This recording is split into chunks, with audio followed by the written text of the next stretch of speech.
of the family. You are.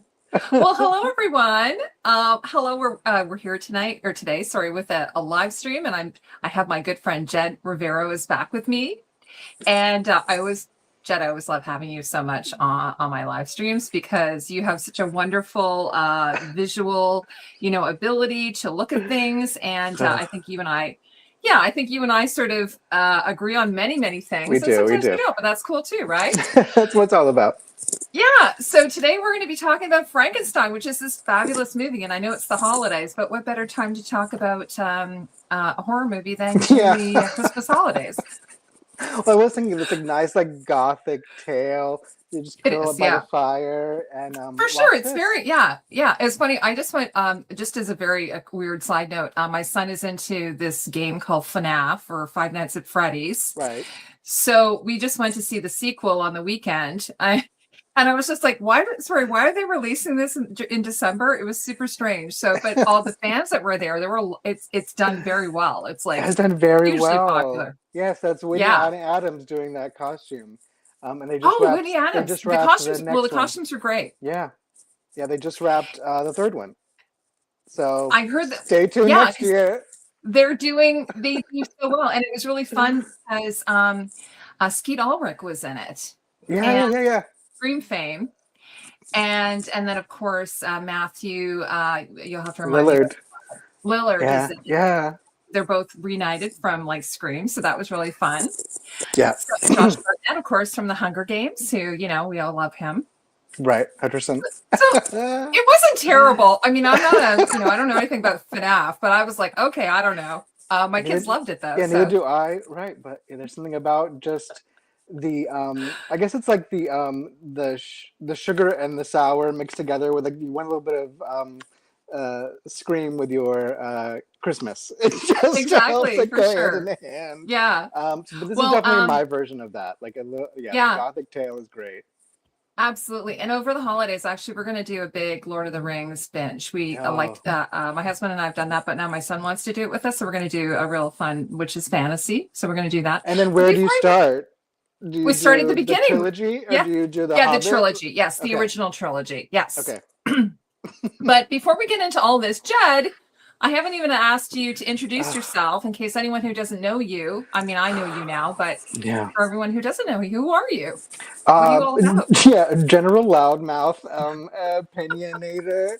I No, you're am lovely. I'm the costume department insider, I guess, for our show. We like to talk about Yes. movies, um, and wardrobe costuming through, I guess, a fan aspect, and then as a maker insider aspect, so to get the two different sides of what goes into it. Mhm. And And so I've been that's pushing for a while that I think you should go into design because you have such an amazing eye, and but you make a living doing this I make a in living this doing crazy this show business. in the crazy show business world, yes. And so the goal is to design. But again, the more we talk about it, the better it's going to make me whenever the right project comes my way. Absolutely. I love kind of actually even learning, not that I have an interest in it, but because my background is theater, but I love seeing the processes that these designers do. There's a lot of overlap. I noticed there's a lot Truly. of things that they do the same, because in a sense it has to be, things have to get onto the screen and Right. be shot. So they have to follow these things. And then some of them have different approaches. So that's kind of cool too. So now, the first thing we get before we get into this, I wanted to ask you, how did you watch Frankenstein? Did you watch it on Netflix? Were you able to go to the theater and see it? Luckily, I was. I know it was a very limited run, but I wanted to see these costumes big and get really in there and immerse myself. And so I was able to see in the theater. It still was in the aspect ratio of a TV. It was a very small Hmm. theater, and it Yeah. was a very quiet theater because I think I went in a matinee. So I really got to feel like it was a personal theater at that point, and then I watched it again at home. What about Oh, okay. you? I watched it at home. I tried to get tickets at TIFF. Like I think I mentioned to you, I Right. went to TIFF in the fall and I couldn't get any. And then yeah, I wasn't able. I was very sad because I was able to see Sinners in the theater, which was Mhm. wonderful to be able to see that. and then also see it on TV. But so yeah, unfortunately, I didn't have that experience, and I kind of am hoping maybe they will do another limited run on this because Yeah. I feel like it's really needs to be on the screen, the big screen, right? Again, it's about if you make it into this like cozy gothic tale, then a home on your on your sofa under a blanket is kind of a way you want to see your Yeah, monster story. But this is a movie that is about its sets, and so it is big, in every ways that it can be. I also watched the documentary they did on Netflix paired with it, and so you get to see some of the sets that they built. From that perspective, it's just incredible. It was a huge production, and it makes me think of all of these the original Frankenstein movies and how it was these huge theatrical sets, and so experiencing it that way was um, I highly recommend it. I do also have a confession. I could not see in theaters Kiss the Spider Woman. Such a limited run. I've not seen that yet, so I just want to put a pin in that for us to talk about oh, later. okay, sure, yeah. Uh, Well, I was going to tell you also while I was at seeing FNAF, there was a trailer for a new Bride of Frankenstein. I think they call it The right, The Bride or Bride. whatever. Yeah, So that's coming out too. So that looks very interesting. And see what that take and, is and on everything. yeah, so that's Yeah. so that'll be very very. It felt like it has like I believe it's one of the sorry, you'll have to correct me. It is Jake Right. Gyllenhaal's sister. Yeah, Maggie. Maggie's doing Maggie that one. Gyllenhaal is the Yeah. director, but Jake is in it, and her husband is also in it, I believe. So, Stellan, is it Stellan? The other one. Yeah. No, no, Anyway, no. someone in the chat will have to tell me. Peter. Peter Skarsgård. One of them. Anyway, I know. Yeah. Anyway, Yeah. I noticed it because they've been married for years because Yeah. they were together. I think in the movie The Secretary or something like that. I don't remember, but when they first got together, but yeah, they definitely been Peter, together for a thank you, Peter. Hi, Angel Over, and welcome to everyone's coming in. So anyway, Okay. so now you're mentioning your experiences watching this movie. So what were your overall impressions before we get into the costumes? What'd you think of the movie? Um, I am someone who deeply appreciates everything that Guillermo del Toro does. It is not my world, so I love to visit it, but it's not a place I want to be forever. So Oh, you wouldn't want to live I in the Pan Labyrinth world? I would no, no, no, no. I'll pass on that one. Yeah. And so I like it's like I'm gonna say the grotesque where it pushes just slightly into that uncomfortable area, and it's also someone said to watch it as if it was a telenovela, and going into Guillermo knowing that you are getting a fable, you are getting that story, and so yeah, letting that wash over you was great. Um, Obviously, the costumes are amazing, and it just felt like they've developed. He and Kate Hawley developed such a communication and trust with each other that they can go in and create these worlds together that are absolutely um, all encompassing. Like it just feels Mm-hmm. so well rounded and so well thought out. I mean, I have a couple of rubs which I'm sure we'll get to, but otherwise, I was able to go in and turn off the technical brain and Yep. really experience the story. What's your first Now, impression? when you watch, perfect. Now, when you watch it, did you think of Crimson Peak at all? Oh, immediately. Because, I mean, yeah, it's going to draw yeah. those comparisons too. Um, One of my favorite directors is Pedro Almodovar. I think we've talked about this before. Oh, And learning through his work that he goes back to the same well so many times and tweaks and perfects. And we talked about my favorite designer, Milena Canonero. oh, It's yeah. never set. It's never done. You can always go back in and change it. And so it's quick to say we've seen this before in the work in Crimson Peak. We've seen it in Pinocchio, and now in Frankenstein. Um, but I can't get enough of it. Like I'll take 10 more, please. If we get this kind of collaboration, this kind of kind of just joy of filmmaking and all the Hmm. different parts that go into it. It's really what I see. I see a love of old film when watch Guillermo. Now, what something I thought was really interesting, and I was kind of like, I try to stay away from the whole topic, but Kate Hawley worked on the Lord of the Rings, Series. this TV series. She did at least season one, and I remember a couple of years ago, I was on someone else's live stream, a much bigger YouTuber than me, and they were asking me about the costumes on it, and I said, "Well, I think the costumes are amazing. I mean, I love Kate Hawley. Pretty much have loved everything. There's only one costume she's ever done that I don't like." Okay. And that is like one that I can think of. Remain secret. Uh, Okay.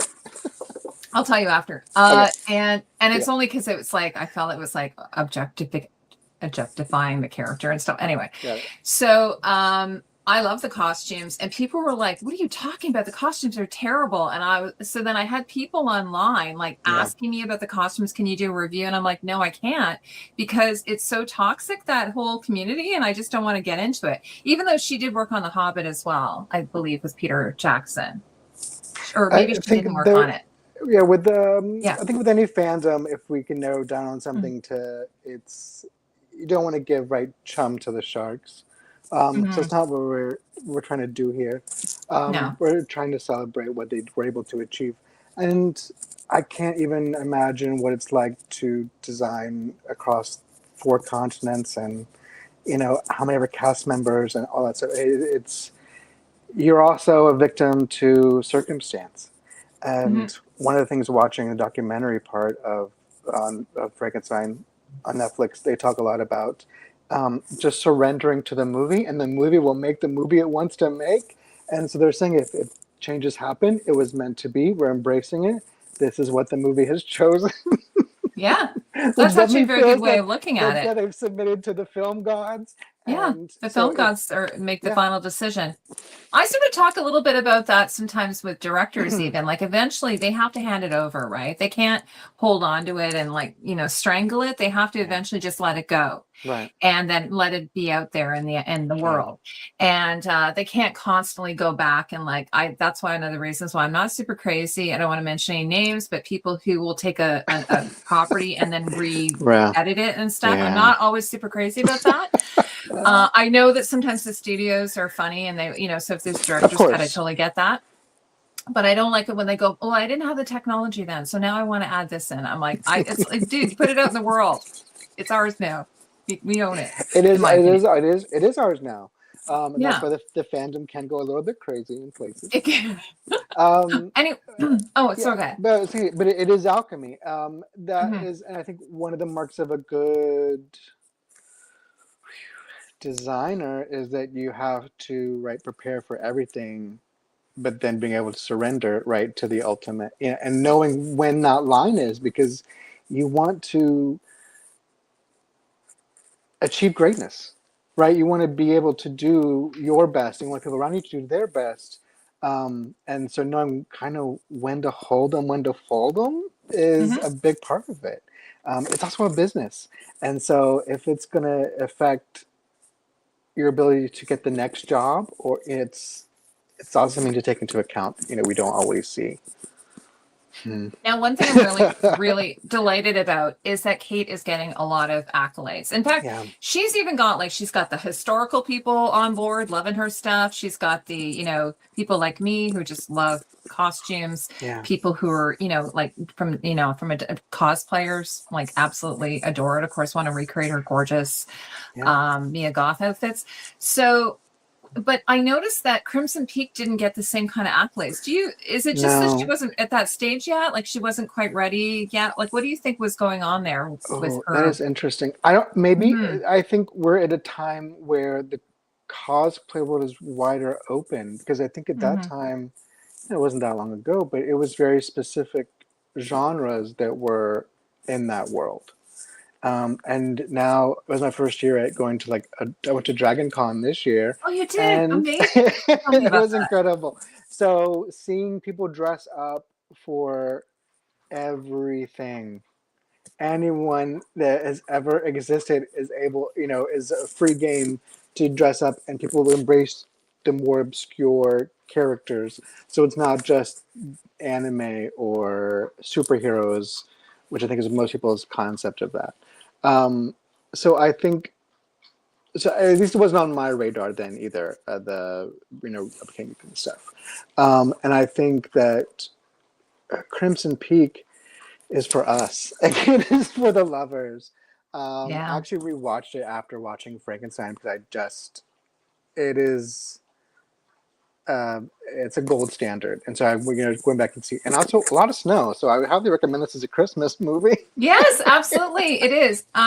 The other thing that I notice is, and I noticed this in Kate's notes, because by the way, Kate is sharing so much of her process on Instagram, and I highly recommend following her. And actually, I do think that that does also add to, your, those who are voting for awards to be aware of you. And I think they are using that as well, as much as like they're being transparent and showing, like you say, how the sausage is made. But also, I noticed during like even the Emmy season, the designers who were more like showing their work on their Instagram tended to do much better than, say, those who are just like kind of calling it in a little bit, if I could say that. It's a whole other job, right? It is campaigning. Yeah. But I would say even for passing fans or people who want to learn the craft, and having more appreciation for the craft, know what all goes into it. It is not just pointing to the pretty dress, on the rack and saying this is what Mia can wear for this. So, and then I think learning all the other jobs that go into designer. I think, for most of us, we get maybe a glimpse into how a fashion line is made. We see big name designers at the top and how they are celebrated as the designer of, whatever label. But then the reality of that is totally different. And it is the same in the costume world. While there is a head of the department, there's so many artisans and technicians and just hands that touch the stuff that goes on screen. And then I think for how she's able to hit that mark of pleasing so many people at one time, a common path. I don't know what to do. I know I can go in and do a lot of research and then sleep on it and then go in the next day and hit the ground running. And I think that she was able to go in and make things because she knows the history so well. She is an artist who knows her medium so well that when she's then out, because I think the directive from Guillermo was to not make a cookie cutter historical piece, right? He wanted to push it up. And so she was able to go in and do that with the textiles. Yeah, like that's the other thing. I think this is the other thing. This is a very good, important piece, is that her relationship with Guillermo is very solid. I mean, they've worked on multiple films together, and I think eventually they get that language. And it sounds like this is wonderful when a director has an absolute vision, because it says here that Guillermo had lived with Frankenstein for years, filling notebooks with drawings. So he himself is a very creative person, right? Right. And so to have a director that has such an incredible vision, and it sounds like even in the design, he directed her quite a bit. He was able to, he didn't just sort of say, okay, Kate, go ahead and here's the script and design it. He actually gave her quite a bit of information that he was looking for. And I think that collaboration can also really create a much more solid design, in my opinion, as opposed to a direct. And I mean, don't get me wrong, it is sometimes nice when a director just says, there you go, I want to see what you come up with. But then on the day, you have to trust me that it's going to be the best thing. So, nobody likes a line reading and nobody likes surprises. So it's a dance between those two things. Mm-hmm. And so I think the other side of it, her knowing him and that she can take this directive from him without it being condescending. Like, I think when the thing I read that he wanted Oscar Isaac to be like Mick Jagger, to be like the rock and roll guy to come into this. And she's able to turn that in and say, into his heels. And so to turn to him and say, that is not going to be, I'm not going to give you Mick Jagger, but I'm going to give you what you don't even know you want. right? And he comes away with, I mean, the hat and the gloves and I mean, the Yes. whole affect of it is the way that she's able to meet him where he needs to be. He has a Frankenstein room, right, Guillermo del Toro. So I know that this Oh, is I know. somebody It's amazing. who has, although he's been with us a lot, he's not had to make these decisions that Kate would have to make, and so being able to go in and say, okay, now you have to put it in fabric. It has to be made real. This is the reality of it. Um, there was a lot of also I saw that he would just be looking at the boards all the time, and then it would speak to him and pull it out. So Mm. just I think being in proximity to each other, because I think a lot of times we Mhm. are very separate in our departments, and being involved with our department, production design and set design, and lighting, and to know that everyone is on the same page and that we're seeing everybody else's work as it evolves, and so no one is surprised on the day when someone shows up in a different color or a different look than they were expecting, and to get feedback all the time too. So it does seem like it is more of a family affair. Yeah, absolutely. The other thing I wanted to ask you about, and I've got some pictures here just to show as examples. So one of the things, like there's this really wonderful photo. You'll have to remind me the actress who's in Crimson Peak, but it looks like she's in a painting. You know, she's Mia Wachowski. Was yeah, was Wiska. there's a Okay, lot you'll of have to yeah. correct. Sorry, everyone. Anyways, there's this one painting. She's wearing this beautiful golden dress with big, Mm-hmm. Lego mountain sleeves, and it's behind her, and she's got this black bow kind of hanging down and beautifully lit. And it looks like out of a painting. And I did notice that a lot of the looks of the show kind of feel like a bit like a painting. Like I Yeah, know they reference Caravaggio as an yeah, example. So, like for instance, here is a few examples, and these are probably actually these are still images. These aren't in the movie per se, but don't they look like a Renaissance painting to you? absolutely. And there's so much Yeah, of this movie where the lighting is such a key part of it that we've not yeah, seen in a while. I think there's been such a talk of the flattening of film with digital and things being more yeah, on TV. So to see these high contrast things. Now, again, as a yeah, costume designer, am I loving the fact that I'm not seeing everything? No, but I know that it's worth it for the end result, the image that we're getting here. I mean, it's yeah. incredible. Now, one thing I was going to tell you that this is just because I watched this movie with my husband Jack, and one of the things he said to me, for instance, regarding the monster, is he thought he was actually kind of almost too attractive. Does that make sense to you? Like, I know Absolutely. I mean, they didn't want to go with. I mean, actually, Jacob Elordi. Oh my lord, Yeah, have you yeah. seen Saltburn by any Of chance? course, of Oh, course. oh my god, But it that wasn't until guy. this He's movie that I thought, like, okay, this is someone who is um, an actor. I mean, this is I think is the revelation of the whole movie is yeah. how How good brilliant he he is. is. See, I have a Because even picture Oscar of Isaac, him. I didn't feel was as dynamic as he normally is. I just think Hmm. he's a it was a hard role for anybody. I think it's because Victor goes from uh, the Mick Jagger to the disappointed dad real quick. So He doesn't I even give wish him there a was they chance. didn't even give him a chance. And then you see this poor puppy dog face, and you're like, how could you be so mean? Yeah, here he is So here. so he really embodies uh, the innocence in all this. Hmm. Um, the I mean, I love the design. The the most I think uh, the first striking thing was just the proportions of this man. I mean, is he looked enormous on screen, um, and so this is the first really costume we're getting him in. um, I was very curious about the bandages being such a warm color when he's so Hmm. cool. That was the one thing that kind of stood out to me while I was watching it. It's a little too perfect, and the colors I didn't get the choice of the color Yeah, um, it says for here him. Yeah. that um, the early clothing is supposed to look like Christ-like bandages. Yeah. Like, I guess, the loincloth when he's on the cross. Yes, because I mean Is he that what you is mean? right when he I mean, it's gets very, oh, it is a electrocuted. Christmas movie. Oh, no, that would be See? Easter. That would be Easter. I got the wrong season. We'll watch it again. Yeah.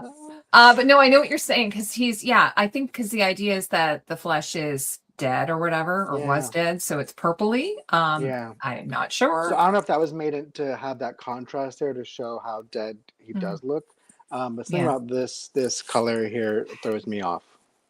sure. He does work it looks nice with the forest, though. Like, Absolutely. it's kind of in the Absolutely. green. Yeah, Yeah. yeah, yeah. I mean, it does look pee pee poo poo still. One of the things I was kind of baffled at, and I don't know if this is in the original book, and someone can tell me, is that he is a supernatural creature. I don't. Like, I mean, I realize he's Yeah. supernatural, but I mean that Yeah. that he cannot be killed. And I was like, he's like a superhero, and I was like, is Yeah. that something that's in the original story? And I was confused by that, because that didn't I make don't know. any sense to me. Now, I don't know, Yeah. electrocuting someone and bringing them back to life doesn't really make sense. Different But anyway, podcast. I totally agree with that. Now, and then if you want to stay on the creature, Yeah, let's go, creature. yeah. So he then ends up with. So she says she wanted He goes to a cemetery, right? Yeah, I'm gonna see if I can find a picture of him here. Sorry, I had it. Well, I had this one here, as you saw, but as you mentioned, it's like you can barely see it. I think this is maybe one of the early pictures, and they didn't want to maybe give away too much. So here's one. It's a beautiful shot of him. Yeah. Here's one of him when he's, living in with that family. That storyline is so sad, though, which I know is from the book. It's really sad. It felt like Roofman. Yes, which by the way, I have that ready to watch, and I'm going to watch it because I was going to mention that Jed worked on Roofman. Or maybe if anyone's watching Pluribus, Kate. Parallels. Yeah. Pluribus, she's all by herself too. In Pluribus, here's a great shot. Actually, I love this one with him and the boat, which is called the Horizont. Coruscant. Horizont. Oh, yeah, Horizont with an H. I know it sounds like Coruscant, though, doesn't it? So this is really the, I guess, the piece of resistance. He looks for like him. Ned Stark here. He does look like a Stark. He's definitely telling you that winter is here. Winter has come. King of the North. He's the king of the North. Fine. I mean, what a more benevolent king. You see him. I think he's in is it the wolf hide that he's ripped apart and made into a pelt? Yeah. Well, what's it say here? It says his first true garment is taken from a fallen soldier and becomes the second skin. And then the clothing evolves with care, warmth, and love. And so that's what Kate we saw at the mill. So I think you see him in the it's like a military coat that he gets. It's shredded and ripped up. And then I know that she had, again, there's a big running thing with spines from this movie that's evolved from the Crimson Peak, at least as far as I know, the spine motif. So I know that they put a spine motif into the soldier's coat as if it had decomposed on him. Or he decomposed in it.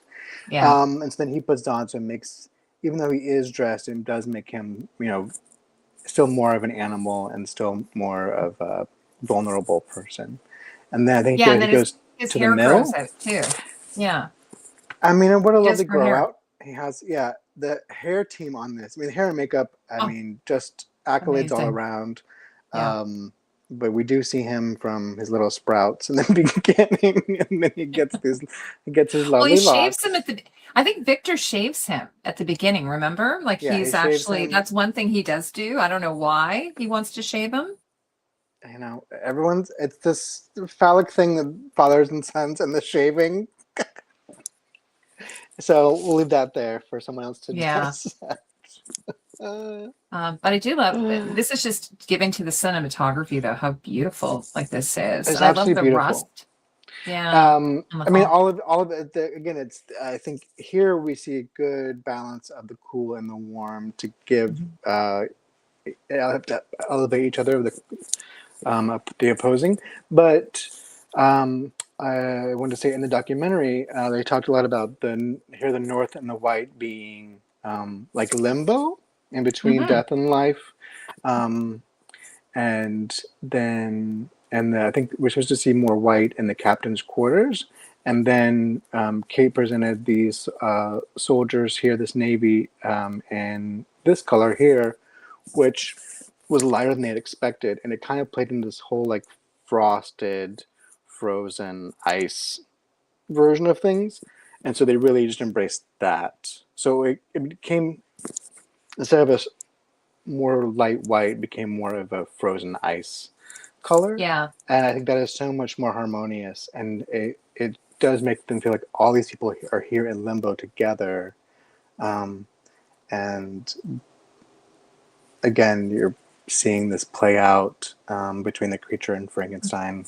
uh, here on And on actually, there. I mean, historically speaking, I mean that these ships becoming, ice locked are Yeah, based on history, like the Franklin expedition. Like, there's been actual situations where actually they made a series called The Terror, which is based on that yeah, which I've story. heard So is pretty good. I haven't seen it. Is it good? I've heard it's a pretty good series. It's maybe a Yeah, little too much for me. I Um, think they've added some supernatural yeah, elements to which it. thank goodness, right? Because it's going to play with your Mhm. brain, and so it does help take this story into again to that kind of fabled world Mhm. where we're existing in life and death circumstances. I do like also because, I haven't asked you this question yet. So we do have the storytelling aspect of this Mm-hmm. that Guillermo just started to do these chapters. So we've got, from Victor's perspective versus the creature's perspective, and then this is an epilogue. There's a like what do they call it, prologue. Prologue. So how did you feel about how they did that, like getting their different I, perspectives? Again, I understand that's one of the things that he brought to this story. I think dropping us in the beginning with those soldiers, it put us on the same playing field as them. Did I feel like we were immersed in that world? Um, because we don't like Victor, I don't want to spend any time with him. Yeah. So that was hard to see. If it had been more of the, I guess, the manic rise of Victor, we could have followed along and then transitioned. Mhm. Um, but again, he just was not someone worth hanging out with, and I'd rather spend more time with even the Mia character or the creature, even the Hollander, the uncle played by Christoph Uh, Waltz. Yes, here, he's right here. Well, it's funny because some people refer to him as a villain, and I'm like, is he a villain? Like, I think Victor's more the villain. What do you Yeah, think? yeah. I think this is a person who wants to live forever, and he's rich, so that he's going to Yeah. invest in this. And this just seemed like this is the story that we're telling now with all of our billionaires trying to live forever and go to the moon. That this is the character we should be Using it. examining more. Again, I think that he was oversimplified, and so if we had spent maybe more time with him and Victor, um, he becomes a surrogate father who believes in Victor, and then ultimately just wants to use him, right? So is the same. It's another version of the father that fails Victor, just like his own father Yeah, does. I know. So if you would see it from that aspect of villainy, By the um, way, one thing I thought was really interesting is that in a few spots I've seen his character's name is actually Henrik. okay, Harland. But I've seen him mention that he is actually also called Igor. Isn't that interesting? Because he's like okay, the Frankenstein's assistant. okay, I could see Oh, that. he doesn't have the. Maybe he would be the one who, after he fell from that tower, Mm-hmm. Yeah, he has they'd a bring him hunchback back. after. Uh, I thought they would be like his brother would be the Igor character, but yeah, I can see this too. Yes. I just thought it Um, was interesting. Like if you go on Wikipedia, for instance, and you click on his character's name, it takes you to the Igor page. Funny.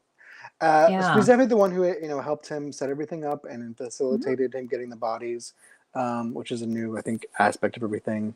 Um, And then we get to see this kind of world of a dandy. Hmm. Um, Oh, so his that's costumes are so gorgeous. that's the new character. Something that I think he brings to the table for us. By the way, this stairwell, like I think Guillermo must just love grand The staircases stairwells. because again in Crimson Peak we've got it's always Yeah, like but with the twist of Guillermo del Toro's twist, which yeah, is that it's that this facility is completely gone to shit kind of thing. yeah. Like it's been It's it's the rot it, on top the of it, and rot, it is yes. But just uh, how gorgeous is this photo? I mean, really. beautiful. And I think this was the same. They redressed this from being nice and clean to this, Oh, and did they? I think so, or vice versa. So Yeah. it's definitely. I mean, kudos to them. That is something I There's this definitely other admire. picture of Victor that I love too, in the same, it's in the same, oh, sorry, this is upstairs. There's this one picture of him in his robe. Sorry if I can find it here. The robe is incredible. You know how we love Yeah, our we love how our house love wear. our robes. So let me just go through that. Here it is.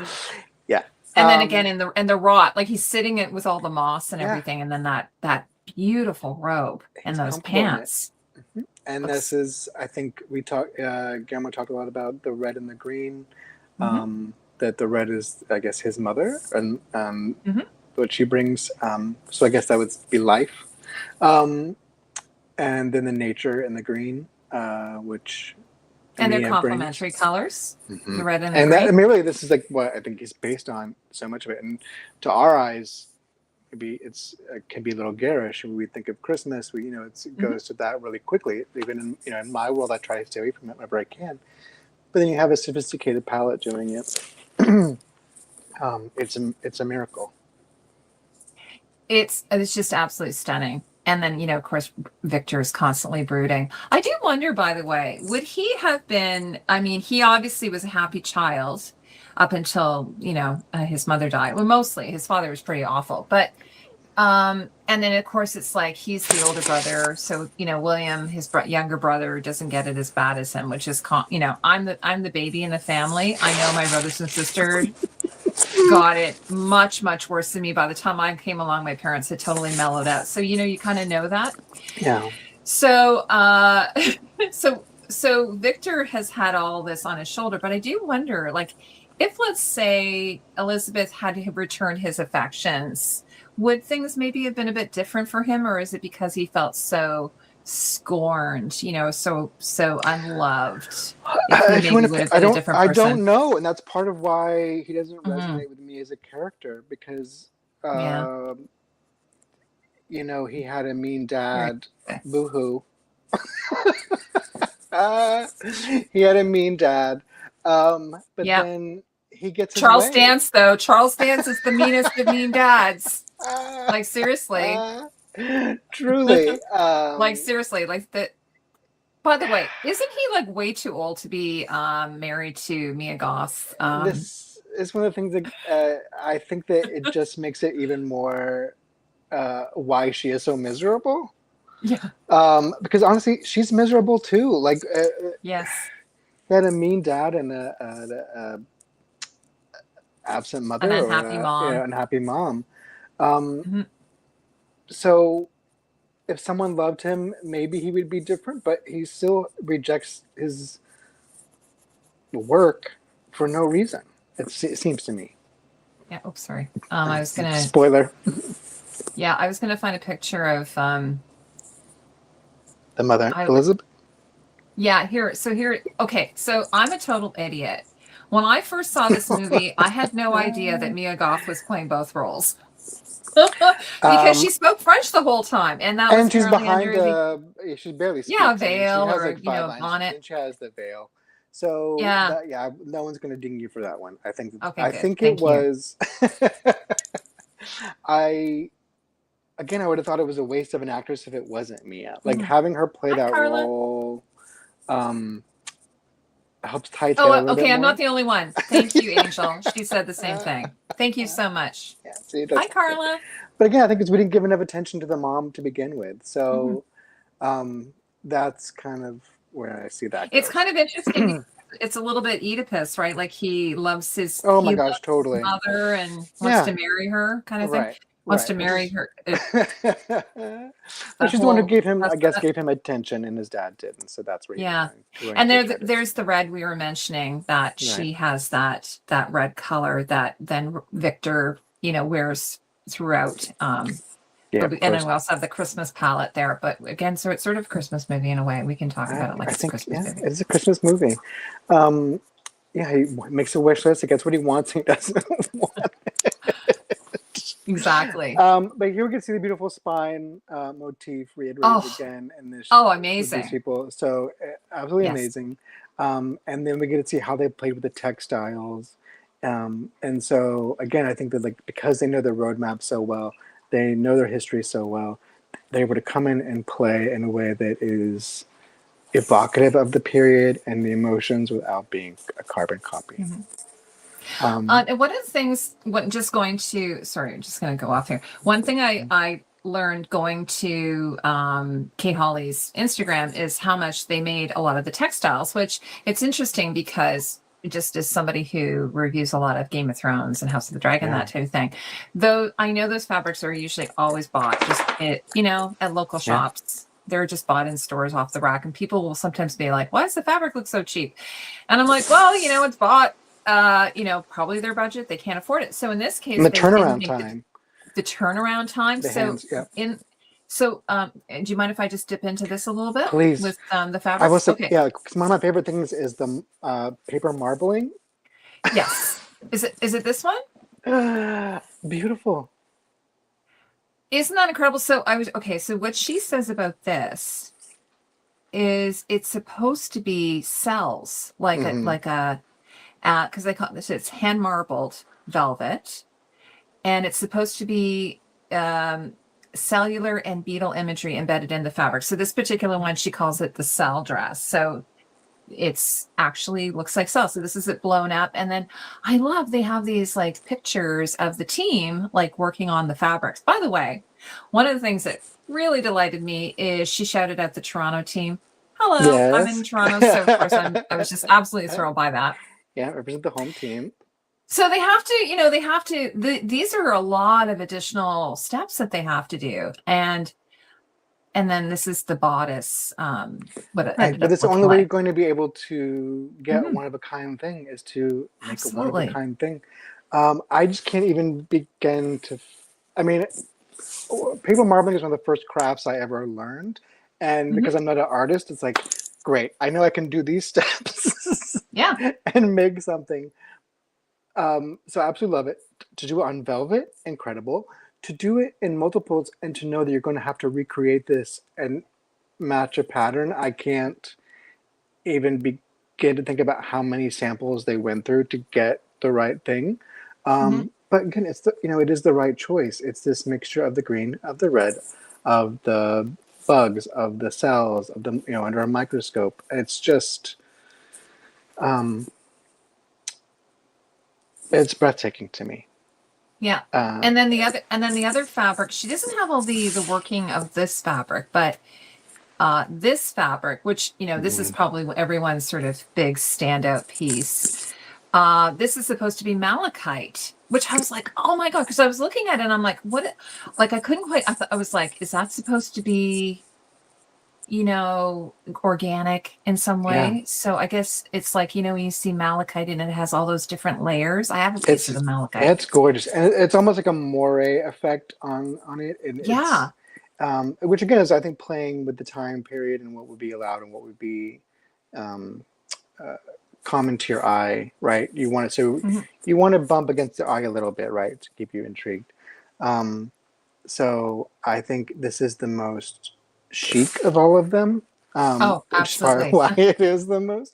And again, she's wearing the red necklace with that, which is the coral there. And again, she's a different girl. She likes bugs, so we're seeing that. I just wish she had more. The insects. The insects. I just wish she had more screen time. And then my favorite, I think there's a blue dress that she wears, where it's almost they've done it in layers of organza or tulle to make it more of a 3D version. For some reason, I don't have it, but let me. Okay.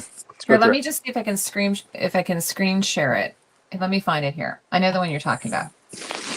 And I'll see if I can screen share it. I don't know what happened there. I thought I uploaded it, but I think the technique on that one is really impressive. Yeah. That's one of those things too, is like, don't be afraid to go big with your ideas. And so instead of just having a little brooch or a little, something here that would be, no, she has a full on red blood cell dress and mauve cape. This Is this the one you mean?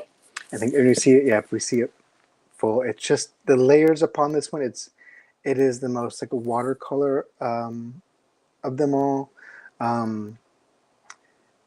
And we're seeing her, I guess, maybe she's Instagram. Is she also like at her most coldest here to him, right? Because she's very standoffish.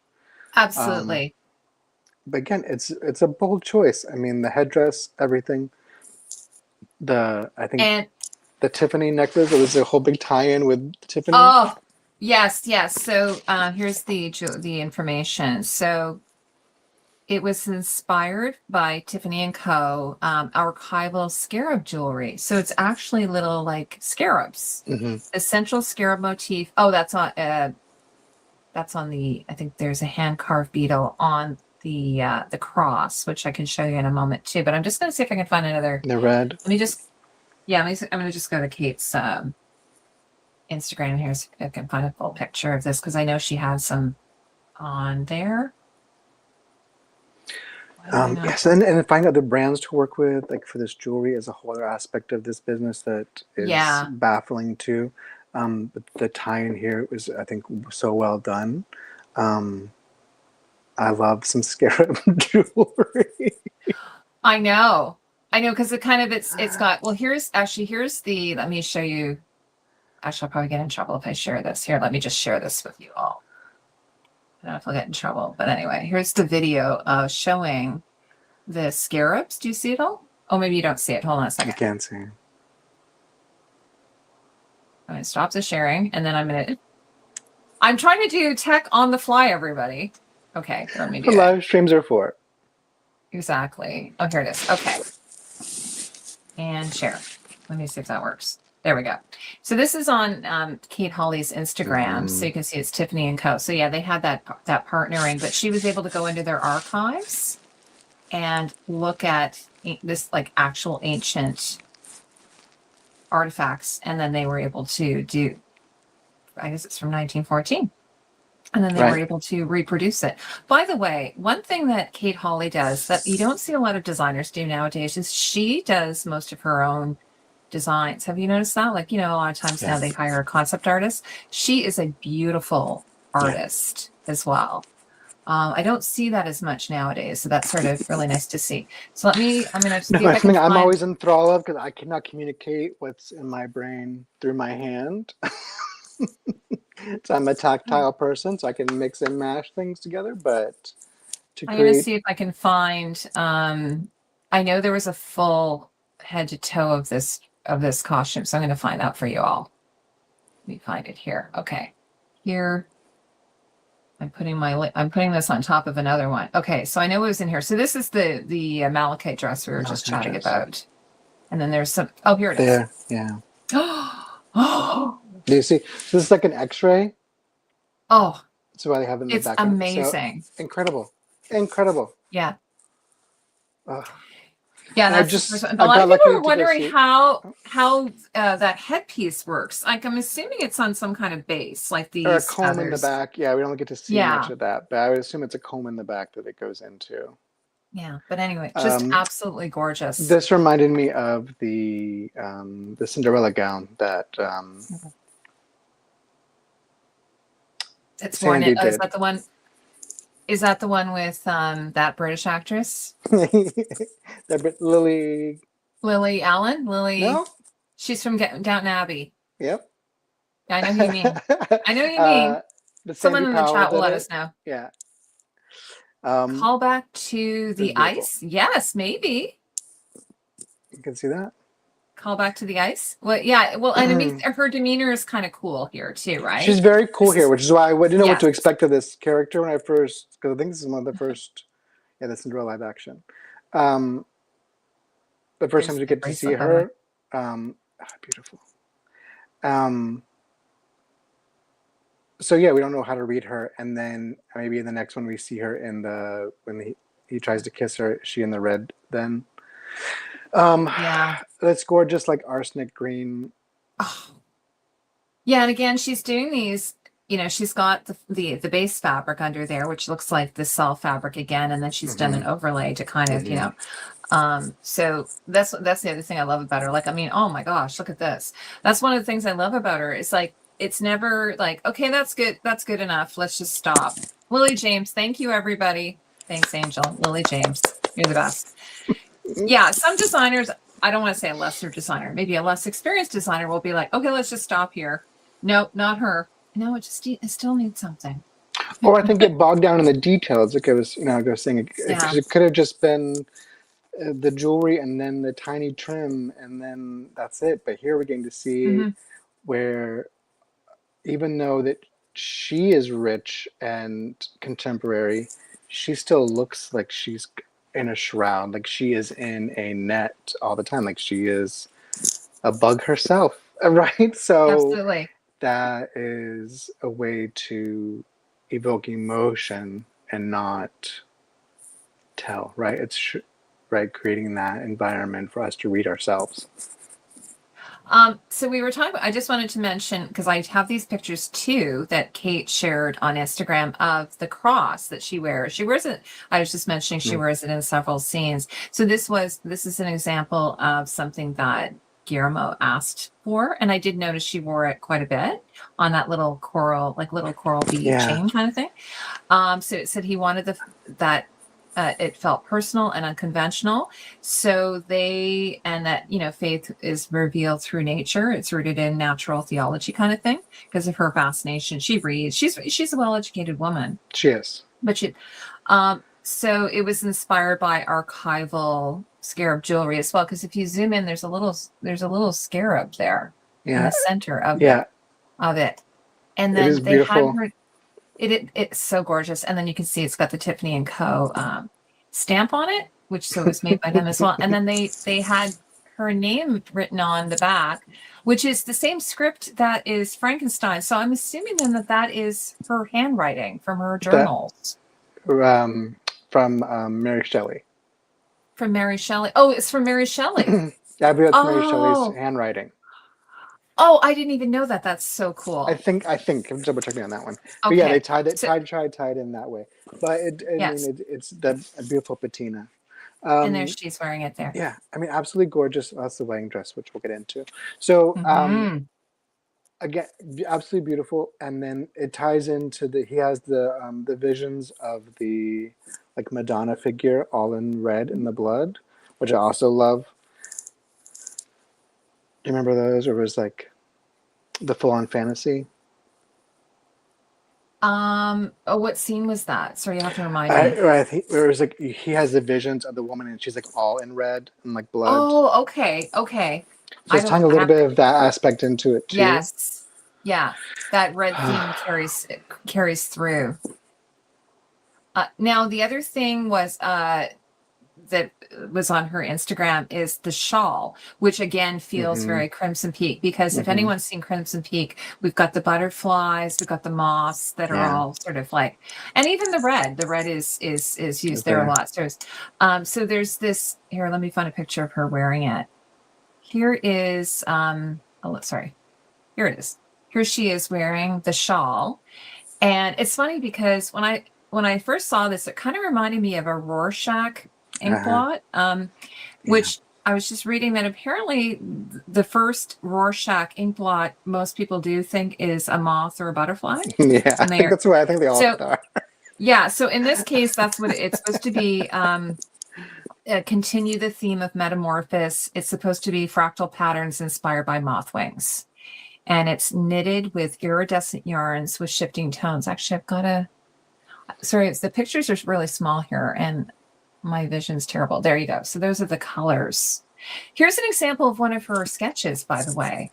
Yeah, incredible. Her sketches are just because I remember from Crimson Pink, some of her sketches. And then to go for, I mean, how close is this to what actually was made up on camera? That's incredible. Yeah, I don't. Yeah. Oh, yeah, absolutely. Because you can even see the gown there, right? Now, she Hmm. might have been modifying her sketches as she was going along too, but there's the shawl there. Of And again, course. you've got those two kind of complementary colors. And so I keep going back to this one. Here is actually, I think these are the patterns that they were working Hmm. with. So that's why I was saying it feels so Guillermo. Absolutely. I'm not adding it to my cart, but I could see why No. it was added to theirs.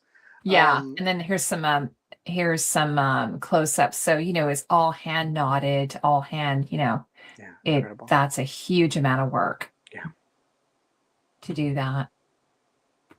So just absolutely stunning. Just checking on the comments here what people say.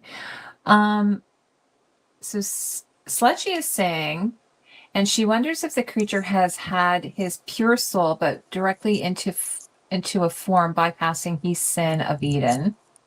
The red angel creature who removes the mask to reveal a crimson skull. Yeah. And Moth seeks the light, seeks the flame, like Prometheus and Victor. Yes. Thanks for Yep. commenting. I'm not sure how to say your name, to be honest with you. No, but that is a great parallel to the relationship that Mia and Mm-hmm. the creature develop, and it's actually Now, the audience, relationship with the creature. now I've got a couple of pictures here. There's only two that she put up of her wedding gown. So here's the two that of her wedding gown. So we've got, by the way, the back of this is absolutely stunning. Gorgeous. I can see why the historians would absolutely love it, because it's they've woven it and then it's gonna. So I thought this. I mean, you probably immediately saw this too, that this was a Bride of Frankenstein. And that's why I I'm was sure you so saw it sad right we didn't away. get to see more of it. I I wanted know, me her to too. go full White of Frankenstein, and Yeah. I want to see more of the blood go through. Having it Hmm. be the underlay to this is, again, it carries through the whole thing, which is so beautifully done. So organic, so structured, absolutely beautiful. I do feel like again, that's the same motif with the spine, with the bandages in the arms, Hmm. tying it all together. Um, I Yeah, I really absolutely. wish And we could have. even what Hollywood's vision of the Bride of Frankenstein is, right? She Indeed. has the bandages wrapped around her arms and that kind of thing. So it said here that they rejected. By the way, one of the things I don't know if a lot of people have been commenting on, they did change the time period. So originally it said in the 18th century, but they moved it to the 1850s approximately. I mean, except for the mom, like the flashback, that would have been earlier Right. because we've got that sort of empire waistline sort of Right. silhouette. But they did say in Kate's notes that they did reject the sort of traditional Victorian bride, which I mean, I'm always like, well, brides don't technically really wear white anyway in the Victorian era. It's very rare. Everyone thinks they did, but so it says here that I lost it again. So they reframed her as the Bride of Frankenstein, which we just said, inspired by historical ribbon bodices. So you can see that bodice there. Hmm. I've seen actually corsets too, ribbon corselets. If you go to Well, it's say, almost like, I guess it's kind of what it is in the back, right? Because it's yeah, just a modified version where you could see it pins in the front above the yeah, but bust at at the the back bust point, there, it's like, open, and then the ribbons are there. I and on do the wish maybe arms. it had like, maybe it had saturated the ribbon, like the underpart, a little bit more to have more of a contrast through that. Hmm. Um, but I just love the effect on the skirt so much. Yeah, it says there were 6 layers in total, and the sheer outer layer reads like an X-ray. That's sort of what you Absolutely. were mentioning earlier too. Right, and to me, it just like, it's like like the mesh of the net for catching bugs, and then Hmm. Oh yeah. the blankets over the furniture and the dusty Hmm. Gothic mansion. Like, it's all of like part and parcel of what we think of when we think of the mad woman in the attic, or Oh yeah, absolutely. And Lady then Havoc. I love that her hair is down. Like she doesn't have her hair like her No, hair is it felt very there's that particular artist from like that would draw models with their hair always done. I mean, women would have probably have had quite long hair. So I Long hair did for love sure, and that this too. makes her. I guess it does read more juvenile, right? This is just her Hmm. virginal wedding dress, and then Yeah. this to me was how I thought it would go wild. Whenever she was being dragged around, but I Hmm. I think we also go back to the white here, where we talk about life and death in this liminal space, and so she's now kind of having to be put in this crossroads. Oh, did I say your name properly? Oh, wonderful. Okay. Hi, Stephanie.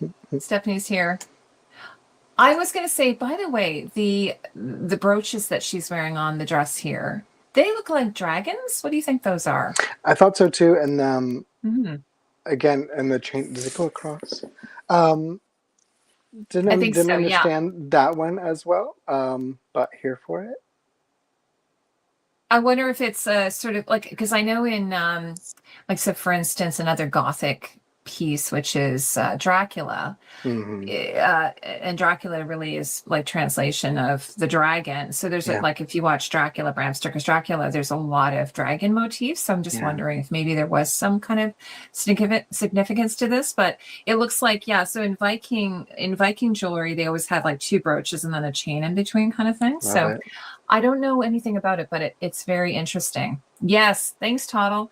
Toddle says, bravo to Kate Hawley. The costuming for Frankenstein was flawless, exquisite, up close at the London exhibition. I'm so glad you got to go see it. And Yes, jealous. I'm jealous too. Yeah. Uh, I'm always jealous when it people. also does feel like ceremonial, and does feel like it makes it something Mhm. important for this, and maybe we'll be seeing it soon on the House of the Dragon. We'll do Yeah, that show. for sure. Now, who else we haven't talked about William at all. And, I was mentioning to you earlier that he feels like, he kind of missed out on all the abuse and the lack of love and warmth in a family, and he got sort of the best part of things. What do you think of his costumes in contrast? He's so sumptuous. Like I mean, he's he really is. I think that we kind of pity him because he's really putting up with a lot. Mhm. Yeah. Mm. But you have to see why she would want to marry him to begin with, I guess. So he still has to be the intriguing figure. He can't be something we're rooting for her to leave. Well, I think by this sort of We're based done. on this time period, he would be considered quite handsome. Yes, absolutely. Yeah. And more of a And match for her. exactly. And it's funny because, we were talking about how they, I think that Oscar Isaac is very handsome, but and even though they did give him a heel, he did always feel, probably because of Jacob Elordi, just kind of small. Like, did you Right. find he kind of felt small a lot of the time? Right. And Though that he had kind those of, it heels? just plays into that um, belligerent child, Yeah. aspect of it. Again, the So, gloves and are he's my favorite also, part here. yeah, I know. But, well, the red gloves are so I mean, great yeah, though, they're right? carrying over the red. I mean, and the red and it kind of reminds me of I feel bad for that background person hopefully that was who a had to have their prop. bottom part of their leg sawed off. That would suck, right? I'm seriously, They got, that leg they looks got, super real. it does look super real, but they did some pretty good work on the show. Like Oh, totally. um yeah, he was definitely hacking into it there. Yeah. The red gloves, it reminded me of the white shoes on what's the TV show called? The The Red Shoe Diaries? Nope. Sorry, which Oh, show? too late, too early. We're going to No, sorry. What was the the thing, the prop the you were white mentioning? shoes on the medical show. Okay, someone in the chat let us know. Yeah, medical show, turn of the century, the Nick. There you go. Oh, the Nick. The Yes, I Nick. only watched like one or two episodes of that. I It think was you a would little like bit it. too much for me. It was Okay. too much for me. Okay. I It's don't normally like definitely watching. I can't watch surgery. I just, yeah, this it's was a lot. fine. I guess I was okay with it because it was supernatural, but Right. that was just crazy, that show. The first episode alone, I was like, okay, I think I'm have to be out of here. Yeah.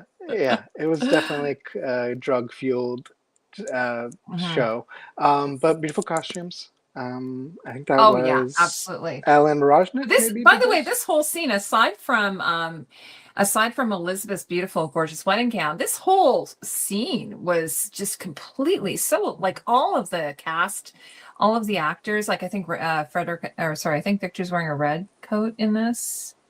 I did have a picture of him. Where is he here? No, this is them at another scene. Victor, nope. Where are you, Victor? There's one where he's wearing a beautiful red jacket. Yeah, that's the rock And I and think it's roll. the rock and roll, yes. Is it this one? Oh, there it is. Yes. The was he Keith Richards? He's Mick Jagger. It's a Mick Jagger. Keith Richards is that other one, the Pirates of the Caribbean. Yeah, he's Johnny Depp. Yeah, Johnny Depp. Yeah, for Kate's notes about Victor, it says Victor's portrayed as a dandy, an artist, and a mad genius.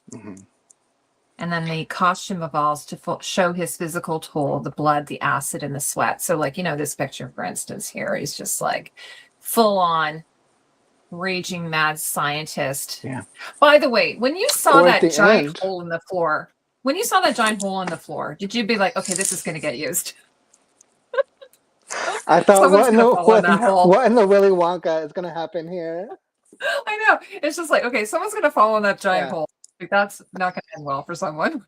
And this is just a bad design. Like, I don't know who is walking across this floor. It's terrible. I know. It's like, that's not safe for conditions. No, where's OSHA? Yeah, exactly, not good. OSHA. That was not good.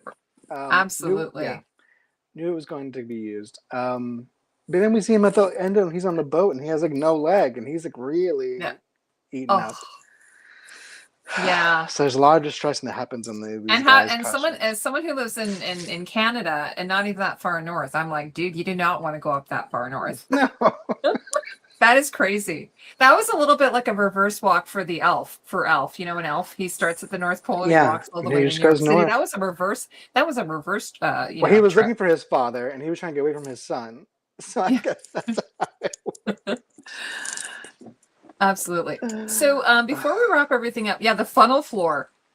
That was just, it was kind of crazy. Oompa Loompas to come out and sing a song about it. Slucky is saying he's the same color as Victor's prosthetic leg. Are you talking about the creature? Is the creature the same color? To look up the leg. Yeah, I don't remember. But I'm kind of happy. By the way, how did you feel about the ending? I don't know if that's the book ending as well. Like I don't know. I don't know, to be honest. Again, and I didn't know where it was going to go. What about you? I was kind of happy with it. Because I think normally it would be that the creature would die. And I'm giving away. Hopefully everyone's seen this. You're here.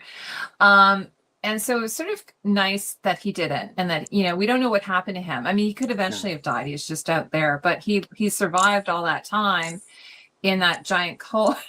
Yes, exactly. OSHA's here, not here. That giant cloak that he was wearing that looked pretty warm. And also he's invincible, right? So, I think he's okay. I don't think he needs the coat. I think he just likes the coat.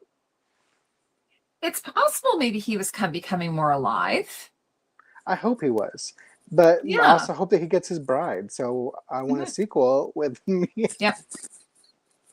Yeah, and they go live in the mill. Not one he has to take, but one that he can actually, she'll come to love him. Yeah. Because in the new one that we were mentioning, the bride or whatever, she's not wanting that, right? That's the story that happens. No, she's like, no, I don't want you.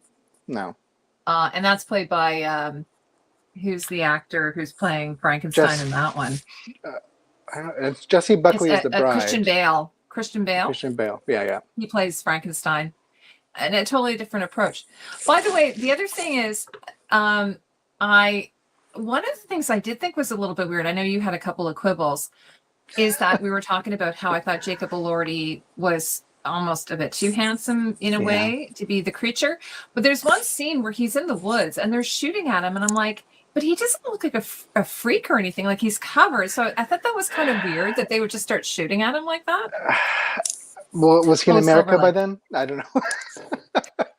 Well, this is when he right before he ends up with the blind gentleman, who's by the way played by the actor who's a really bad guy in Game of Thrones. I know, so redeeming, right? Yeah. So we got like This we've is got like Walter you know Frey? Is that Mr. Frey? Papa Lannister, and then and then we got the Frey guy, the bad Frey guy who ends up in a Frey pie. That's him. Does he end up in the Frey pie? No, he eats the Frey pie. He eats the Frey pie. Spoilers Yep. for Game of Thrones. Yes, it's been a couple of years. Hopefully, everyone's seen it by now. But I have one picture of him here. They just call him the blind. There he is. You can barely see him. But that's a beautiful. That's shot. It's just absolutely gorgeous. This looks like something out of Lord of the Rings, by the way. Truly. Looks like very magical. Yeah. Was it shot in Scotland? Where was it shot? I don't know where it was shot. You were saying, I thought that, well, I mean, I know, like I said, some of it, that there was a team in Toronto, so some of it must have been shot in Toronto. I know that during maybe some of the stage work was done in Toronto. Mm-hmm. Yes. About the exteriors. Because Crimson Peak was shot here as well. Like I know the interior of the house and everything was shot here. There's something about Toronto that Guillermo likes. He just got the key to the city. Our mayor gave him the key to the city because they love him so much. I would too. Spoiler for the bad season. Yes, I'm not going to spoil you on the plot, but don't watch that one. Anyway, so Jed, are any final thoughts that you have on? I think we've gone through most of the costumes. Yes, I would say see it in the theater if you can. Mm-hmm. And I would say I hope it does tour. I love to see costumes in person more. So I think that's an exciting thing to ties in. And hopefully this is the kind of content that we'll get from Netflix with the Warner Brothers merger and all that stuff people are worried about. Yes. How are you feeling about that? I mean, like everybody is. It's we're wary of people getting too big for their britches, as my mom would say. So I'm currently working for Netflix. They're a great company. But again, we want to see things in the theater, and we want to experience it in a authentic way that is not stealing our personal data. So if they can do a tour of these costumes, it'd be absolutely amazing. By the way, speaking of Netflix, I did get to see Hedda in the theater. It was absolutely incredible. But if anyone has Netflix, I would definitely check out Hedda. I interviewed the costume designer for it, so highly recommend that. It's Tessa Thompson, and Tessa Thompson stars in it. Yes, so good. It's on my Christmas wish list or watch list. What is what is your Christmas watch list? Do you have one? Well, The Roof Man. I have that on my list. You know what I did watch? I just watched Die Hard. It is a Christmas movie. So I watched it with my kids. And we always watch Elf every year. We watch Elf, and I actually did a review of the costumes, which I love them so much. But what was the other movie we had? Is it a traditional movie, or is this a movie that you want to watch? There's one that I want to watch, but what is it? It just came up, and it's like 2.5 hours. So I was like, okay, I'm going to wait on that one. I can't remember which one it is, but I have The Roof Man, which is a comedy, so I'm definitely going to watch that. I always have, like, my husband makes like a little watch list for us, so we're like, if we don't have a lot of time, we'll watch like a TV show. But if we have some time, I just watched the new Leonardo DiCaprio movie, though, which is amazing. Yeah, One Day After Another. It's Paul Thomas Anderson, I believe. Yeah. Yes. Highly recommend that. Yeah. Oh, so good. She did the costumes. Yes. Yeah. Yes. By the way, she had a really good year. She's like super busy. Super busy. She's probably the same age as Donald Trump, isn't she? She's up there. A lot healthier. A lot more positive. Yeah, she is. Yeah, absolutely. No, but I mean, some of these designers, like I just interviewed this one designer, and I'm like, she's probably retirement age and she's still working. Some of these designers. Anne Roth is still designing. Yeah, It's just Ellen Moroshnik Ellen is just Rosnick doing still designing. The Odyssey, Yes, and beautiful work, lovely gowns, love it. in the Odyssey, I love it. it's Roman, I think. It is, Or but Greek. I came into this kind of through Latin class. I don't know if I told Oh, this okay. before. When I was in high Yes. school, because I was failing Latin because I did not care about Latin, and my teacher was a theater nerd, and there was a costume contest as you could enter, and so I would enter this costume contest and win, and get extra credit points. So it's the only way I passed Wow, school that's was amazing. I love it. making my togas and costumes that way. I love Um, it. so I I'm did a really into it. recreation toga. I did a recreation toga or himation because it was Greek, and Himation. I did all the. I dyed it. I did all the motifs on it. I Yes. cut it and draped it myself. Yeah, I made one, and then I even wore it. Like I put on marble makeup and everything because I was doing a makeup class at the same time, so I Interesting. looked like a statue. Yeah.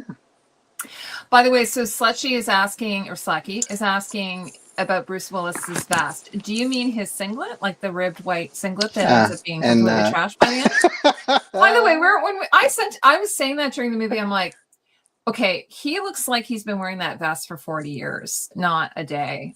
It was the breakdown on it was a little bit crazy. Like I think they went a little bit too far. That's my humble opinion. That was my only critique of the movie. I love the okay. 80s So fashions though. yeah. Speaking The of 80s stuff, so big 80s, thumbs up.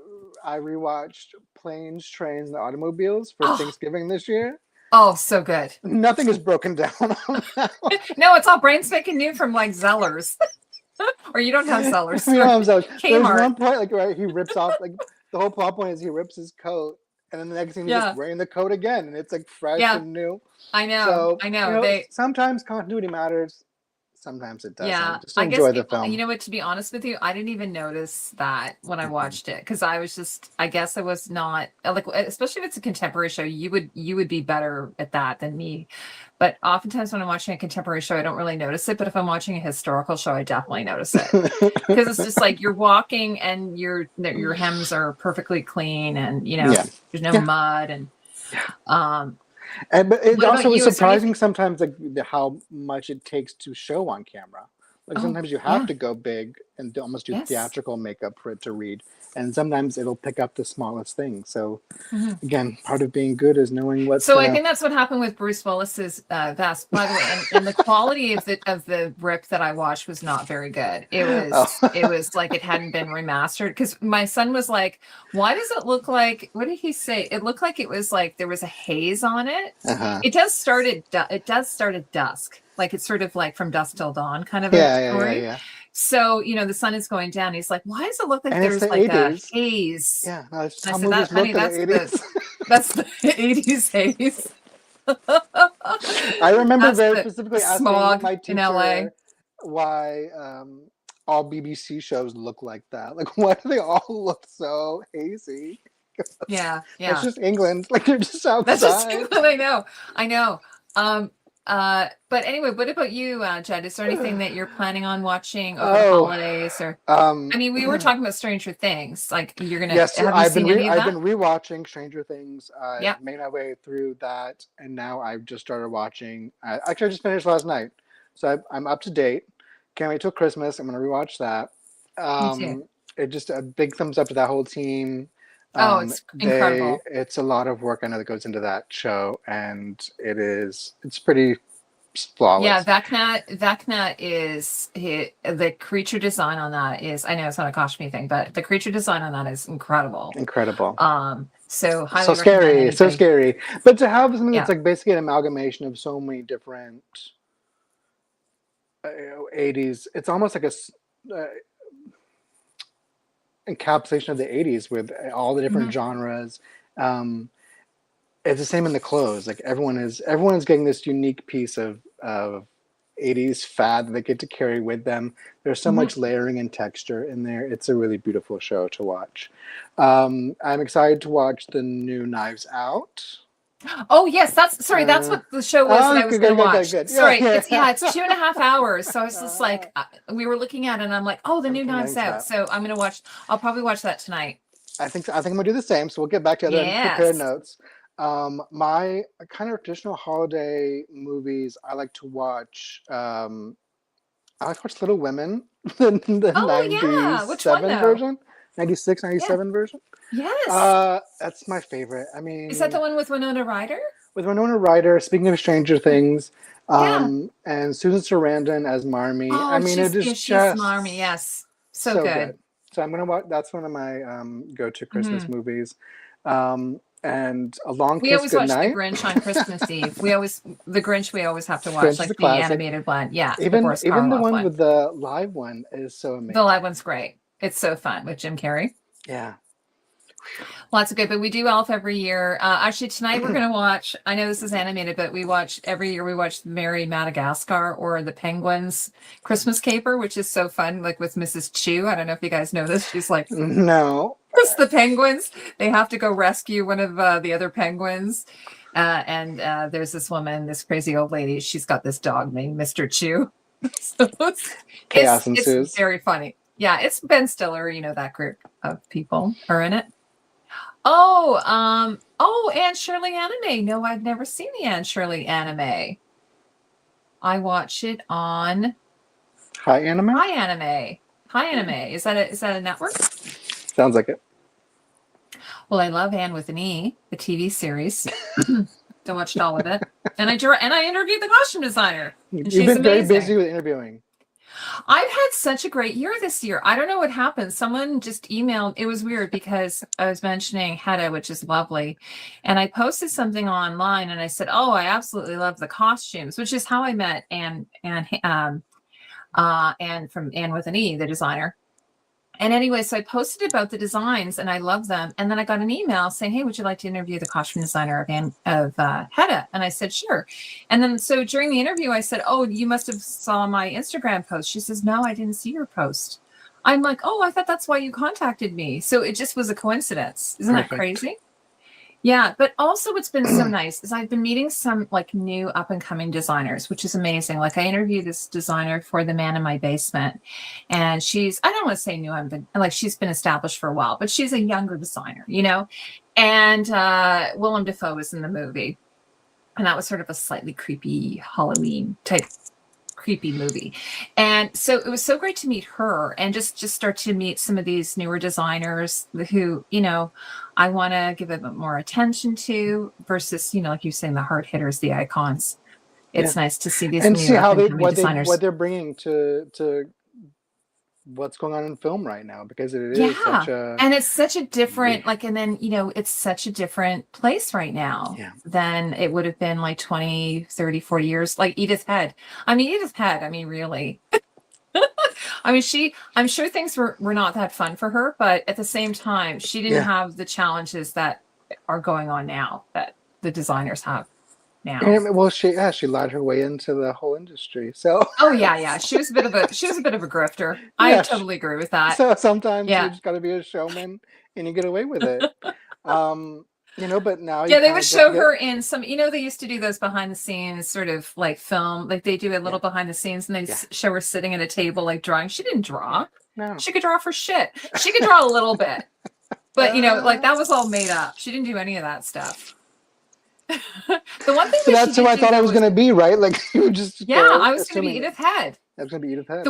The one thing that she did do that I thought was so cool though was the glasses thing she had the lenses put in it so that she would see black and white. I thought that was really interesting. I think just knowing and again holding people to task. So no one's going to be your own advocate but you, and so she really learned that. And then competing with people bringing in was it Givenchy to design, and she's like, no, I'm still going to win the Oscar for it. Thank you. Yeah, I know that's actually, that is absolutely crazy. I have a really great book, actually. It's called Clothes on Film. Okay. And it's written by Christopher Laverty, the late Christopher Laverty. And anyways, he has all the designers that have worked on different movies and films over the years, including Givenchy. And so it's really, really interesting to see when the designers partner with an actor like he Yeah. did with like Audrey Hepburn, that type of thing. And then then the costume Yeah. designer just gets the credit for some reason, which I guess that's just how it works. I don't know. I'm not sure how that. Well, how it's credited, because it would say, clothes Mhm. provided by Halston or Givenchy. Yeah. So two things. There's I believe a film coming up that is Dinner with Audrey, which is about Givenchy and Audrey. Oh, oh, So nice. I'll add that to our list of things to watch. As opposed to Dinner And with Andre, which is an older film. yeah, maybe Yes. different ends of the same spectrum. And then what was I going to say? Oh, I don't know if this is it's on my FYP, so I'm sure it's on yours. The remarks of what's his name? The director of Challengers, about designers versus costume designers, or fashion designers versus costume designers. Oh, is that going to be a documentary?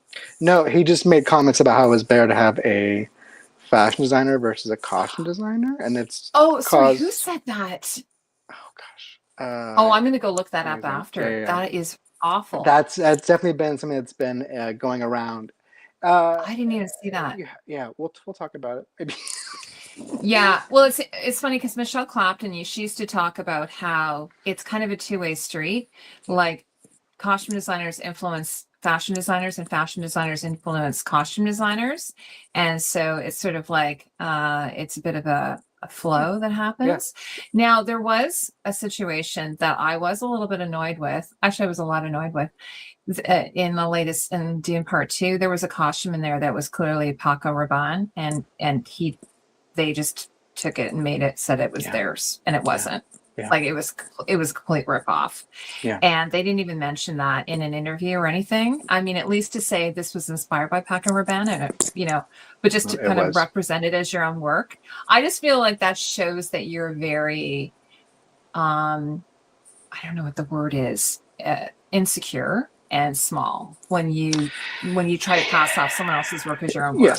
Yes. So I was not impressed by that at all. In fact, No, it was actually one of my viewers who told me about it after, and I was like, "Oh my God." Yeah. I couldn't believe it. And I've seen this happen before with other designers, but that was absolutely. just And it's one of those things like what costume design is versus fashion design, and then again what we're able to do in a certain amount of time.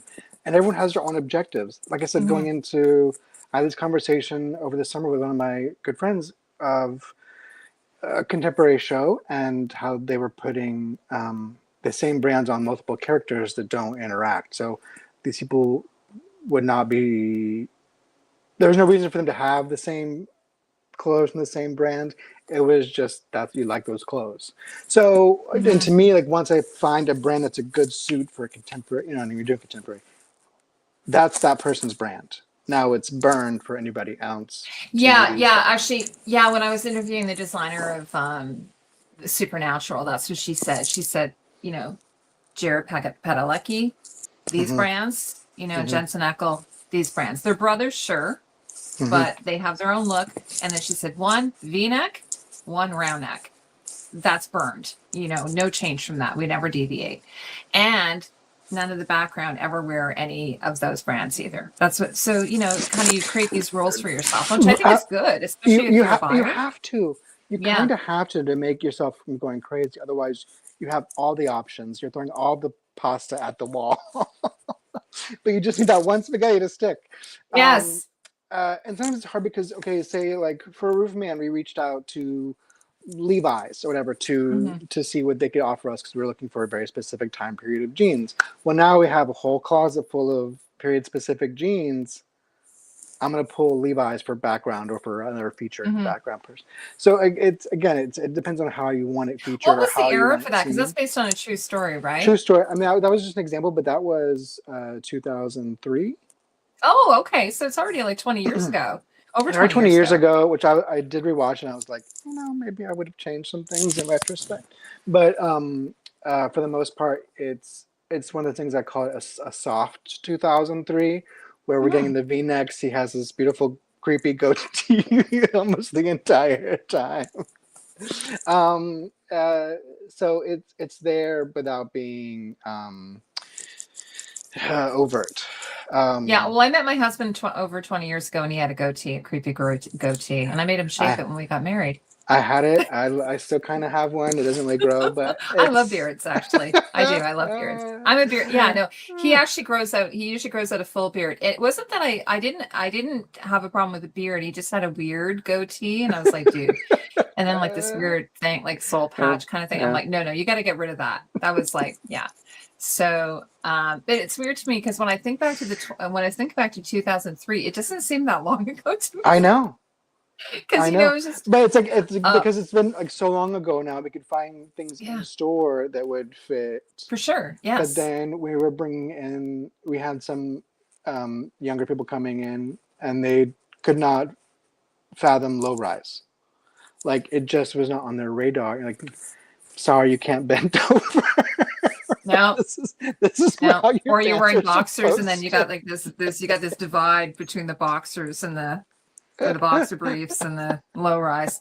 I have to say that was a really terrible time for me. Oh, I had a lot of I fun. my I'm gonna body say. does not accommodate low rise. Like it just doesn't work for me. I'm going to let Jed go, but I just want to say, so Jed and I are talking about hopefully we can either, if we don't get it done by the end of the year, we could even just do it early in the new year, but we want to talk about maybe do some highlights of what happened in the last year, just to sort of go off. Because I'm really excited for next year. There's some really great shows coming out next year. Well, I was thinking we could do Yeah. the nominations for the CDG Awards just came out. Oh, yes. So That's we a great kind of like idea. a recap of those nominations and then a look forward of like what we're looking forward to in the next year. So we can kind of do a retrospect and a prospective Okay, let's do at the that. same time. Hopefully everyone likes that idea. By the way, Slecky is asking, oh, Jed, did you channel a 70s rock look at all? He wants to know if you ever did that. In the early 2000s? Well, Or just in anytime. general? Anytime. Did you ever rock a 70s I look just at got rid all? of my mullet. I had a mullet all It's the best. year before last. I think I had a mullet. Yeah. Yeah. You would look good with it. You would look good at with anything though. You're so I don't handsome. know about So that. I think I don't know. Thank no, you. it's Very so kind. true. You are. Yes, you would. Yeah. Laura's only worked on Britney Spears. I truly like, and this is I am also following someone who's going through every Britney Spears look in a retrospective on TikTok, and it's just so funny. Like looking back at that time, I just thought that was normal. That shape was normal on a human being. Yeah. But it was made for her. Like it just is so well fit to her proportions. Absolutely. And it without ever seeming to me in my pubescent homosexual eyes as being vulgar in any way. It was just the dance look. It's just crazy how easily and what about the denim patchwork suit? Is she the one who did the denim? Yeah, with the matching suit? One with Justin. The matchy denim, because you would never do a matchy jacket and pants. Well, we call it the Canadian tuxedo, so I don't know how you feel. Canadian tuxedo, exactly. Well, and then we have the Sudbury. We have this thing called the Sudbury dinner jacket, which is a buffalo check jacket that people wear up in Canada. It's called the Sudbury dinner jacket. Is that with your fleece, or is that? It's a fleece. Yeah, it's a fleece or a wool. Yeah, and you wear it in the winter. Sometimes you layer it, and beautiful. Some people wear it under a denim jacket or over a denim. Anyway, it's called the Sudbury dinner jacket. Sudbury is like sort of like a steel town in Ontario, or not a steel town, like a mining town. Yeah. So it's the mining town dinner jacket. But it's just buffalo check. It's so funny. But yeah, a Canadian tuxedo. And where I'm from, it's Florida, and so that's the opposite, where it's. If you're wearing shoes and shirt, you may get service. Like that's the normal thing. Or what about if you have a T-shirt with a tie printed on it? Can you get into it? That's fine. Above and beyond. Sir, really. You need a tie. Well, I have one. It's printed on my shirt. Right here. Exactly. Well, anyways, this was so much fun. I always love having you on. It always makes my day. Love being here. Makes the rest of my day go so beautifully, by the way, because I'm always like, I come off my high of hanging out with We're going to watch our Dead Man's, what's it called? The new by the way, what do you think of Daniel Craig's new hairstyle? Love it. Love it. Do you like it? Love it. Yeah? I hate it. I love it. By the way, have you ever seen, I didn't even know this was him until years later. Have you ever seen Moll Flanders with Alex Kingston? It's like an Oh, no, I never saw that. It's like a mini series, like a 4 or 5 part mini series. Anyways, he's in it, And I didn't know it was him And he because was a he's wearing baby. like as you know, it's like takes place in the 17th century or Mhm. something. So he's got one of those long black wigs, but the one thing I remembered is his eyes because he's got the bluest of blue Yeah. eyes, right? Anyway, I remember seeing that movie and that show. I was like, who is that guy? And then it wasn't until years later that I figured out it was Daniel Craig. So he He did really okay. surprised us all. And he did okay. He went on to do okay. He married Rachel Weisz. You know what? Yeah. You know, Yeah. she's all right. She's all right. She's somewhat Speaking of attractive. which, maybe Mummy 3, Mummy 4. I heard they might do that. I heard they Very might do excited that, about that. actually. That's kind of fun. Very Anyway, excited yeah, about so I'm it. really looking forward to seeing that. And that's going to be a fun series, I think. If hopefully it keeps going and they'll keep doing these And nice again, it series. just these callback to older movies that we don't get to Mhm. experience anymore. So the murder mystery back, Yeah. our Gothic tales back, and our rom-coms coming Yeah, back. and I actually I have a nice memory with my mom because my mom passed away a couple of years ago. But one of my nice memories is I took my mom to see Knives Out, the original, in the theater. So we went to the theater. That was the last time we went to the theater together. So it's a nice memory for me to have of that. Perfect. So yeah, it's one of those shows you can watch over and over again, I think. Yeah, and with also everybody, because it's like a perfect holiday. and the turtleneck that Chris Evans wears oh my God, that turtleneck that he wears in the original. The That turtleneck of a beautiful, villain. creamy. Yeah, absolutely. Oh, yes, I know. Actually, that was good because that sort of subverted my expectations with that Exactly. turtleneck. Because I'm like, there's Exactly. no way a villain would wear that turtleneck. But apparently it was ratty, right? Like it's been worn a Oh, lot. it had? Okay. Yeah, so that's the Oh, trick with that one. Like it's a very cozy, comfy, but it's yeah. old because it doesn't have any money. And That's so true. it's That's giving a giveaway. it's a little bit of a giveaway. Yeah, because with those, like a lot of times, if men have like a beard, like I'm wearing a Oh, I turtleneck can't right wear now, one they at have a all. beard. Like I have a Yeah, short it neck, gets but it gets all worn out there. Yeah. But anyway, so I want to thank everyone who came by today. And if you're watching this on your phone, I'm trying out this new thing where it's a different aspect ratio. So let me know if you watch this on your phone in the comments. And if you like that new aspect ratio, I will continue to do it because Jed and I unfortunately have to look at ourselves on two different screens. It's kind of weird. We're double. No, we're double. It's like we haven't even had a cocktail yet. And then leave a comment on what you're looking forward to for next year. Yeah. Let us know, and then we can try and cover that. Well, I have like House of the Dragon. I have A Night of the Seven Kingdoms. There's so much. So much good stuff coming out. I'm really excited. And then I think there's a Doom Part 3 coming out. So anyway, lots of good stuff. All right. Well, thanks so much, Jed, for joining me as always. Thank you for having me. And I'm really looking forward to seeing you either at the end of the year or in the new year. Likewise. Have a good holiday, everyone. Okay. Bye, everybody.